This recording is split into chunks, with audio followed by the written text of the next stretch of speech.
good morning mga sergeant. Good sir. Lunes na naman, di ba? Dagdag kaalaman namin. Tapos meron naman tayong dagdag kaalaman. Sir. No. Sige, simulan mo na sergeant para matapos tayo. Una sir, magandang umaga sir. First at sa mga kasamaan ko. Ang masishare ko po ngayon is hindi lang basta word of the day, quotation of the day na rin sir. Ito ang stop doubting yourself, work hard and make it happen. Alam naman natin sir, alam natin sa sarili natin, may dumadating tayo sa point na nawawalan tayo ng pag-asa, na minsan nga sumusuko pa. Pero hindi ibig sabihin nun tapos na ang lahat, na wala nang pwedeng mangyari. Kasi everything has a purpose nga eh. Ika nga.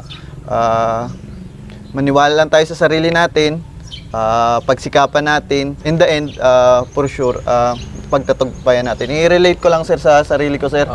Nung college kasi ako sir, ano lang ako eh, pawala-wala lang sir. Kumbaga saktong sabit lang sir sa ano, Bugoy-bugoy kung ganun lang tawagin. sir. Kasi dati sir, kinukutya kami ba, gawa ng broken family kami sir. So hindi ako nagpadaig doon sir, nagsumikap ako, tiwala rin ako sir sa Pong May Kapal sir. Siya rin talaga yung nakatulong sa akin sir. So yun, ngayon pulis na rin ako sir sa awa ng Diyos sir. So yun nga, pagsikapan natin, magtiwala tayo sa sarili natin. Huwag tayong sumuko basta-basta. Kasi hindi yun mapapagtagumpayan natin yung mga hamon na dumarating sa atin. Yun lamang sir. Sa ano naman sir, trivia of the day. Alam nyo ba? Di pa. Na ang kauna-unahang police personnel o officer na nakatanggap ng highest award or yung Medal of Valor sir, ay walang iba kundi si Police Colonel Elmar B. Celiador. Ano ko yan? Naging instructor ko yan sa PSBRC, si Sir Celiador. Malaking mama yan. Yes sir, malaking mama sir. Inawardan siya ni former President Corazon C. Aquino noong January 31, 1992 sir. Nakipaglaban siya sa humigit kumulang 500 NPA CTGs sa Surigao del Sur sir noong February 17, 1991 sir.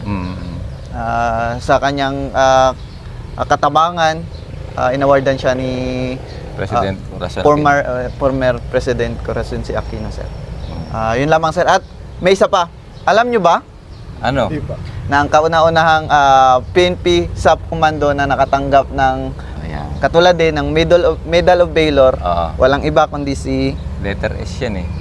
Ang pilido yun. Yes sir, Sandag sir. Sandag. PO2 Mayron Sandag.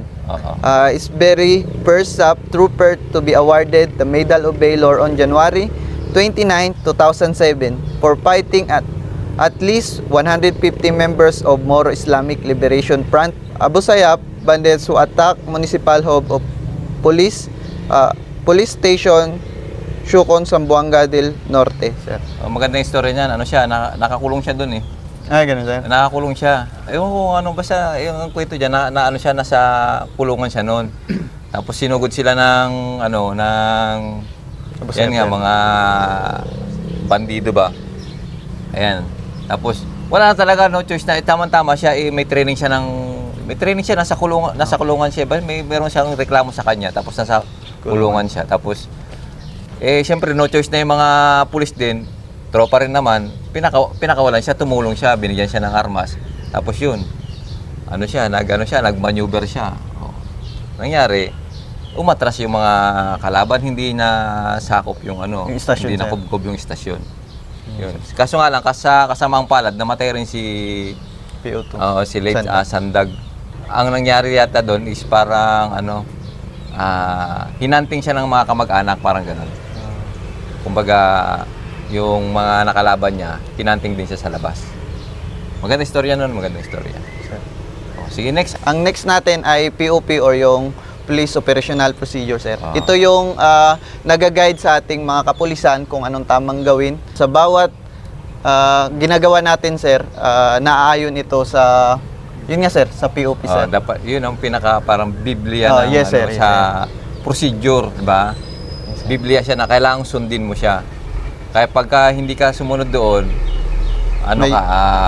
kumbaga yung trabaho mo, tagilid. Yes, sir. Yes, sir. Kailangan lagi naaayon doon sa POP. Yes, sir. So, yung topic ko, sir, is Rule 11.9, sir, o yung high-risk stop and high-risk arrest, sir. Saan? So, Saan? sa checkpoint, sir. Checkpoint. sir. May tatlong stages, sir, yung high-risk stop and high-risk arrest. Initial stage, affecting high-risk stop and duration during violent stage, sir. So, first, initial stage, sir. Upon receipt of information involving movement of armed personnel, either singly or a group, including unauthorized movement of government troops or immediate response to a reported commission of a crime perpetrated by an armed person shall be immediately. So, yun nga, sir, pag may mga info daw, katulad ng hot pursuit, sir, katulad sa atin, sir, andito tayo sa checkpoint, sir. Pag may info na galing sa taas, sir, na may mga armed person, lalo na may heavily armed, sir, we should organize, sir, ng Checkpoint. yes, sir, na ito yung mga protocol na kailangan gawin, sir, pag mga high risk, sir, yung kailangan i-stop. Organize appropriate tactical security forces utilizing maximum firepower or armor assets, sir. Kasi pag mga armed person, we should prepare, katulad na rin sa atin, sir, ng mga protective equipment, sir, para na rin sa atin, sir. Firepower, kung anong enough na power na para maka-stop sa armed person, sir, or group, sir. Based dito, sir, yung initial stage, sir, ang ibig sabihin ng pinaka-main point ng initial stage, organize tayo, sir, ng gamit, mag-prepare, sir, ng maayos na equipment para sa atin at para mas pa-stop natin, sir, yung armed person, sir. So, effective high-risk stop, sir. Ito yung pangalawa. When effective high-risk stop, the police officer shall, number 1, exert utmost effort for pursue the suspect to halt or stop their movement. Start with the procedural conduct of regular warrantless arrest where asset is inevitable. Number 3, ensure proper documentation of process, respect the rights of person. Yun nga, sir, kumbaga sa initial stage, sir, preparation, sir, sa effective high-risk stop, sir, ito yung kung paano natin stop ng maayos, sir, yung person. Kung paano yung, sabi dito nga, ensure proper documentation, respect the rights. Kahit paano, ganun nga, sir, respect pa rin natin yung rights ng stop natin, kung anong proper na procedure na gawin, yun pa rin yung ikakandak, sir. Kung anong tamang protocol ng sa checkpoint, sir, yun pa rin yung ipairal, sir. So, yun lamang, sir, yung Section 11.9 kung paano stop yung mga high risk na person, sir, yung with armed person. Yun lamang, sir. Sa madaling sabi, ito yung may tumawag sa iyo, may tumawag sa inyo, may radyo na Yes, sir. mayroong tayong namataan or information na may daraang armed na person diyan sa lugar nyo. Ngayon magkakandak tayo ng checkpoint para Stop, i-stop yung person na yon or yung vehicle na yon.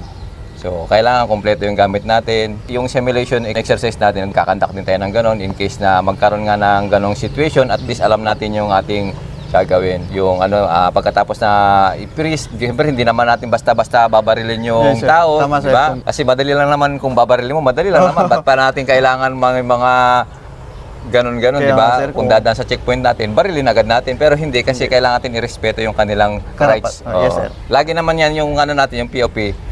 Ang nakalagay dyan is rights of the accused or rights of a person ang lagi nakalagay dyan. Kumbaga lagi nilang iniingatan ang karapatan ng isang tao ba? Yes, sir. Yes, sir. Yun ang pinaka main purpose na. Kaya meron tayong POP, Yes, yun sir. kasi para irespeto yung Yes, sir. karapatan ng Kasi, tao ba? So, yun. Dako naman tayo sa Joke time.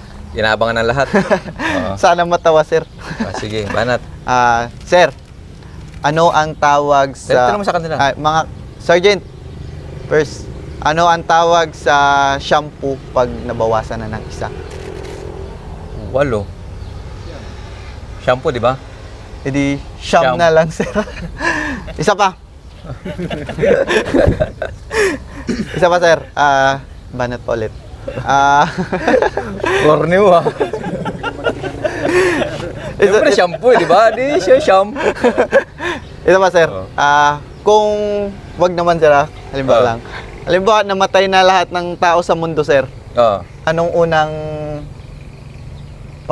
aakyat ng langit, sir? Ano o sino? Sino? Pag namatay, Namatay, sir. lahat ng tao. Eh, sir. Sino? Mga bakla, sir. Bakit? Mag-decorate pa kasi sila doon sa taas. Isa pa, sir. Isa pa. Marami. Hindi naman bakla lang ang ano, hindi naman bakla lang ang marunong decorate, di ba? Siyempre mga babae, marami. Ito pa, sir. Ito pa, sir. Kala ko sino tao eh. Tao specific eh. Yung pala grupo eh. Ito, sir. Ito pa, sir. Bakit hindi nagsusoft drink ang mga pare? At tatawa na agad ako sa mga bahan na to eh. Parang walang kwentang jokes eh. Ito, sir. Ito, sir. Bakit Oo. hindi nagsusoft drinks yung mga pare? Kasi nagano sila yung uminom nung ano, diba, alak sa ano, tawag doon sa misa. Pwede rin, sir, pero hindi. Oh. Kasi maka-juice sila, sir. Okay na. Okay na, sir. Saan mo nakuha yung ano, yung joke na yan? Napapakinggan ko lang rin, sir. Ayusin mo ulit ah. Ang pangit eh. Ayun na, sir. Wala na. Oo, yun lang yung maganda yung si Diyos eh. Baka gusto mo kwentuhan kita tungkol kay Father eh. Ay, yun na. Gusto mo kwentuhan kita tungkol kay Father? Sige, sir. Ay, wag na. Kasi medyo ano harsh yung kwento ko kay Father eh. Baka pa na, sir. Hindi kasi Di ba, alam niyo ba yung kwento ng Father? Maraming kwento ng mga Father, marami akong kwento ng mga Father. Gusto sample? Sige, sir. Ha? Isa lang, sir. May nangumpisal. Ha? May nangumpisal, di ba? Ito na. Father, sabi nga ganun. Father. Oh anak, anong kasalanan mo? Father. Sabi nasa kumpisalan, di ba? Father, marami po akong napatay na tao. Hindi ko na pumabilang. Sabi ni Father, aba iho, masama ang pumatay ng tao. Kaya nga po, Father, ako'y nangungumpisal. Sana mapatawad ako ng Panginoon. Sige, ganito, siyempre pagka nangumpisal ka, sasabihan ka ng pare kung ilang Ave Maria, ilang, di ba? Ama namin ang dadasalin mo. Sir, sir. Ito na ngayon. Sandali, iho. Bakit nga ba pumapatay ka ng tao? Sabi nung Pare. sabi nung tao, nung nangungumpisal. Alam mo, Father, kaya po ako pumapatay ng tao. Sa tuwing po lumilit ang boses ko, pumapatay po ako, Father.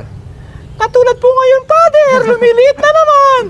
Takbo raw si Father eh. Oh. May isa pa. May kwento. Gano'n, no? Marami yan. Meron pa, di ba? Gusto niyo pa isa ba, Father? Gusto niyo pa isa? Yung joke natin, dapat kwento, no? Tanong-tanong eh. Next, ano ba? Sunod Wala mo? na, sir. Wala na. Yes, sir. So, yun. Thank you, thank you. Parang ako ang nag-jokes, ha? Ha? Nabalik sa'yo, sir. Ayusin natin jokes natin pero masaya naman, ba? Oh, sige. Isa lang ang habi. So, ganun pa rin, no? Umaga na, isang linggo na naman ang ligdaan, no? Panibagong linggo. So, ano yun natin, yung trabaho natin. Ganun pa rin yung trabaho natin. Ayusin natin. Magtrabaho ng tama, gumawa ng tama, at gawin ng tama. Di ba? Pagka ginawa nyo yun, hindi kayo maliligaw. Tsaka mag-ingat tayo sa sa paglabas-labas natin dyan sa pagmotor-motor natin, no. Doble ingat tayo kasi tag-ulan na ngayon, madulas ang kalsada. So, yun lang mga Sergeant, good morning. Morning, sir. Okay. Kung nga patapusin do ang video nga dya, matamang salamat kanindong tanan. Bilang suporta ka naman, patigayon ka mag-subscribe sa mong YouTube channel, Jason Tesorero. Pati gayong pinduton ang notification bell para lagi kamo updated sa among mga bagong upload. Matamang salamat. Update!